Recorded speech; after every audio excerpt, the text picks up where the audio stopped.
Our economy has been shaken by COVID, and in the hand-to-mouth scrabblings of the pandemic, the shortcomings of our labour market and our educational system have been painfully apparent. In the last few months, I've been touring labs where people, many of them young, are working flat out on testing samples, testing for the disease, testing for the efficacy of potential vaccines, testing the tests. And it's hard work.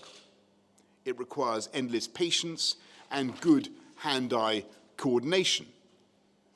It also requires an excellent grounding in lab techniques and in the science. And every time I've been fascinated to find that a sizable proportion of the technicians are from overseas. And although I welcome that, because it's one of the glories of our education system that it attracts so many people from around the world, we have to face the fact that at this moment, when we need them so much, there is a shortage of UK-trained lab technicians, just as there is a shortage of so many crucial skills. And of course, we need this nimbleness now, this flexibility to acquire new skills, because COVID has massively accelerated changes that were already happening in the UK economy, whether in retail or in restaurant chains. And while the government is building on our furlough scheme, and we're devising ever more imaginative ways to safeguard jobs and livelihoods, including the winter economy plan, which Rishi Sunak, the Chancellor, announced last week. Alas, as Rishi said, we cannot save every job, but what we can do is give people the skills to find and create new and better jobs.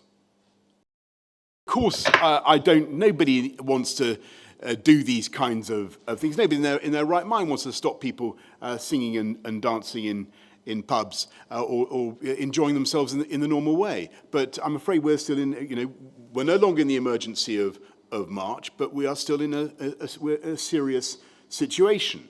And I just say to everybody, of course, I strongly believe that there are all sorts of reasons to be hopeful and to be optimistic. I think that with the improvements that we're seeing in test and release schemes, with the potential around the corner of a vaccine, with much better therapies for the disease, the world will change. The way we think about this virus is going to change and massively improve.